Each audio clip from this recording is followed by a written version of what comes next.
Hello, and welcome to an overview of the Department of Workforce Services approved Family, Friend, and Neighbor Childcare. What is Family, Friend, and Neighbor Childcare? FFN refers to care provided in the child or caregiver's home by a person who is a relative, friend, neighbor, babysitter, or nanny. It is the most common form of non-parental care in the United States. Why would anyone want to become approved by the Department of Workforce Services as an FFN provider? This approval allows families who receive certain types of child care assistance to spend these subsidy and scholarship dollars on the care that you provide to their children. The child care assistance programs that require approval by DWS for family, friend, and neighbor care include subsidies provided by the state of Utah through the Department of Workforce Services, child care scholarships from the City of Park City, child care scholarships from Summit County, and an additional benefit is that providers may be eligible for an additional $300 per month per child incentive from either Park City or Summit County if the DWS approved FFN provider is serving children who receive a subsidy from DWS. Who can be a DWS approved FFN provider? In order to be an eligible provider, you must be 18 years or older, comply with all applicable laws and rules, including fire requirements. Provider can only live in the same home as the children in care if one or more of these children have special needs. When the care is in the home of the provider, the parent of the children in care cannot live in the home. The provider cannot be a sibling who lives in the same home as the children in care, and the provider cannot be a parent, legal guardian, divorced spouse, step-parent, former step-parent, or spouse of a legal guardian. Let's talk about a few important definitions. Children in care means those children for whom the provider receives direct or indirect compensation for their care and all other children younger than 13 years old who are in the home when care is provided. A covered individual is when care is provided in the home of the provider, everyone 12 years old and older who lives in the same home. When care is provided in the home of the children in care, then everyone 12 years old and older in the same home, except for the parents or guardians and the siblings younger than 18 years old. Any children can an FFN provider care for. If the care is provided in the home of the provider, then when the children in care are all siblings, including step and half siblings, who are related to the provider, there is no limit to the number of children in care. An FFN provider cannot care for more than 6 children in care who are not related to the provider. When the care is provided in the home of the children in care, then only the children living in the home can be in care, and there is no limit in number if they are all siblings. If they are not all siblings, perhaps 2 families live together in the same home, then no more than 8 children in care, and no more than 2 of these may be younger than 2 years old. There are several requirements to being approved by DWS as an FFN provider. First, you must complete an application. Second, you must submit a criminal background check for all covered individuals, and there can be no findings that would prohibit involvement with childcare. You must submit fingerprints and the fingerprint processing fee for each covered individual 18 years and older. You must complete an online, free 2-hour new provider training. You must have a home inspection at the location where care is provided. You must show documentation of the provider's lawful presence in the United States, and you must submit a W-9 form, which provides either the Social Security number or an ITIN. Review a few of those requirements in more detail. For background checks and fingerprints, you need to go to the Child Care Licensing website, which is ccl.utah.gov. You must complete the form for each covered individual, and the fingerprints are required when over 18 years old. There is a $15 fee if you get the fingerprints made at the multi-agency state office building. In order to ensure the safety of the children, there are several requirements relating to the facilities where the care is provided. They must provide a clean and sanitary environment. There must be a flushing toilet. There has to be working hand-washing sink accessible to the non-diapered children in care. There must be a working telephone, and a cell phone satisfies this requirement. There must be a working fire extinguisher, which can be in the building if the care is provided in an apartment. There must be working smoke detector on each floor of the home. There must be protective barriers if there is a deck or balcony or open stairwell. If there is an outdoor play area, they must ensure that the following are inaccessible to the children in care. This includes unanchored swings, large metal slides, motor vehicles on blocks, and rebar or metal rods that are less than 36 inches long. Firearms must be unloaded and kept in a locked storage container. The children in care cannot have access to any of the following: empty refrigerators or freezers, exposed live electrical wires, in-use space heaters, fireplaces, wood-burning stoves or open flames, toxic substances or poisonous plants, open alcohol, pools or hot tubs, vehicular traffic, and any medications, vitamins, or herbal supplements. Infants must sleep in equipment designed for sleep, such as a crib, and not in a swing or a car seat. And the provider cannot provide care when there is a parent in the home, including when the parent works from home. The Office of Child Care will conduct inspections to ensure the safety of the environment. How often will those inspections take place? Before a new approval is issued, the provider will have an announced home inspection to assess compliance with all of the requirements. During the approval year, the provider will have an unannounced inspection to assess compliance with all requirements. And before the expiration date of the approval, the provider will have an announced inspection, again, to assess the compliance with the requirements.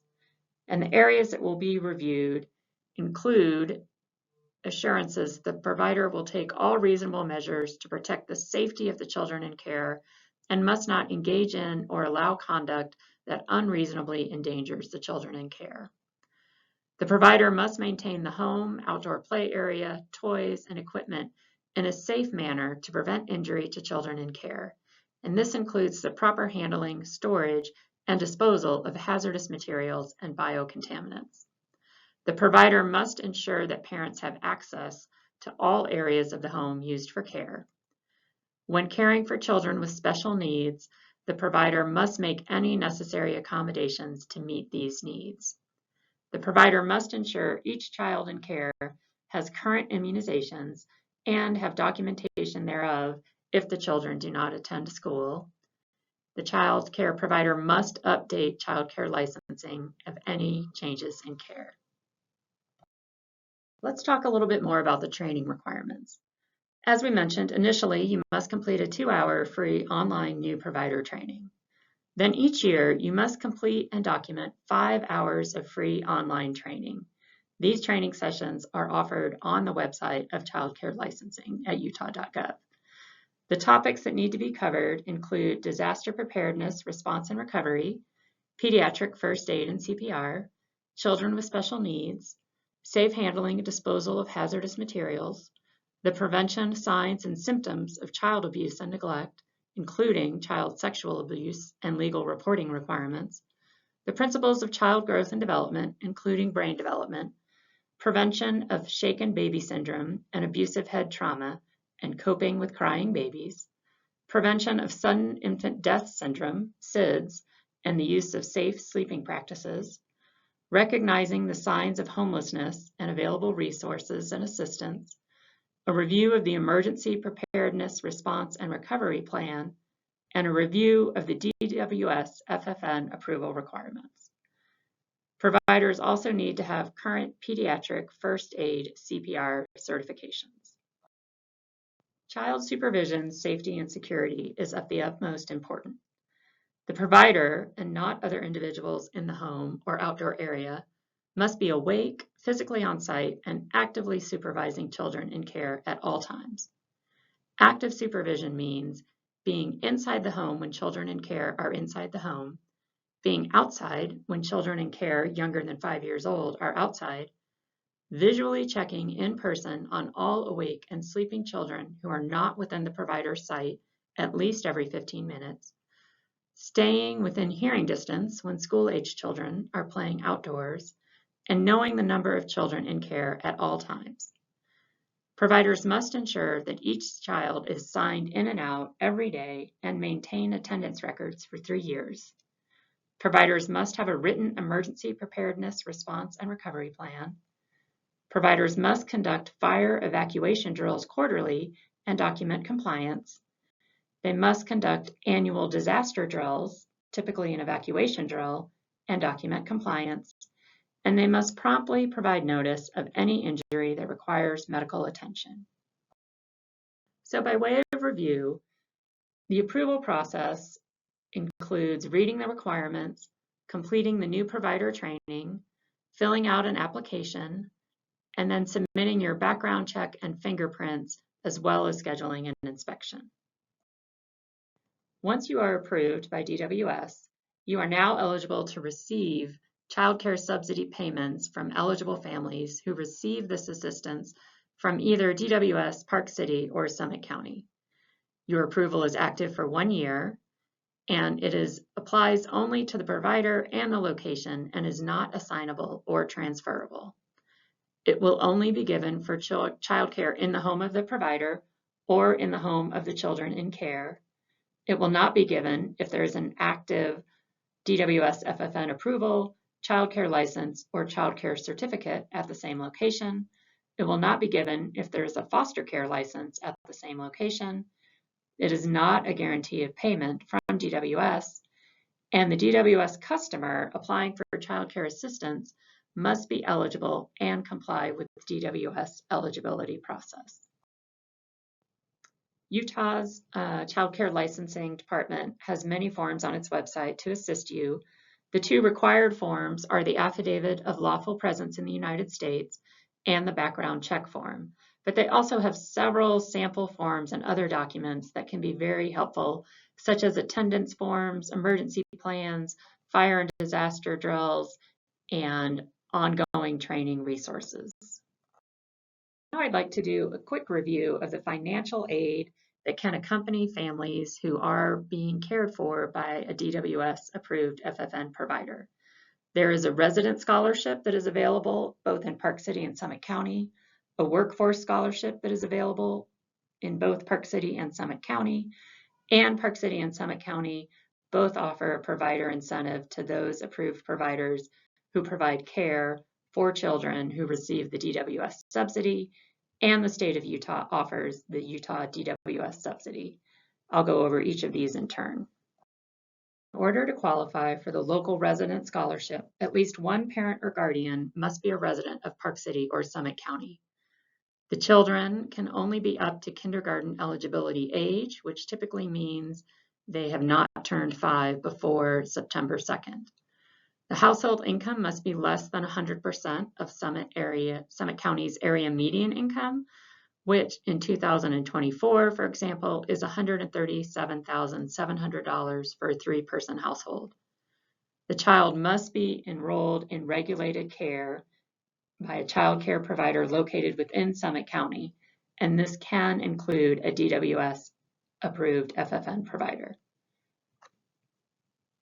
The family must apply for a DWS subsidy if the household appears eligible based on their application, and the scholarship amount is determined on a case-by-case basis.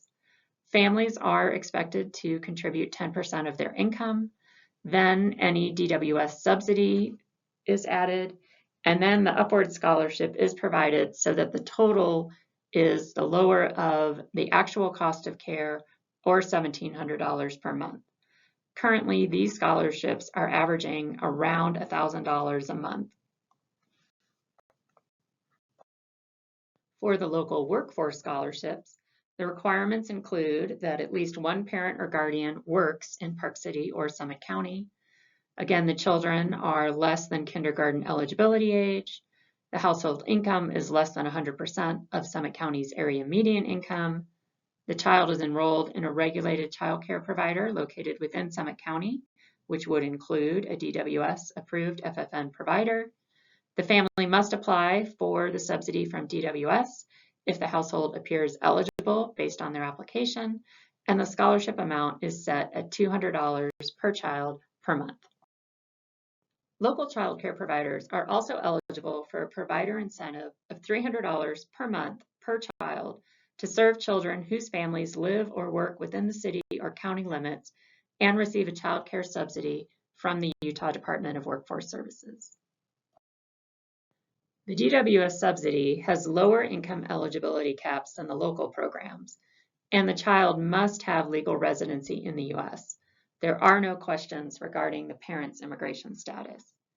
This support is available until the child is 13 and is available throughout the state of Utah.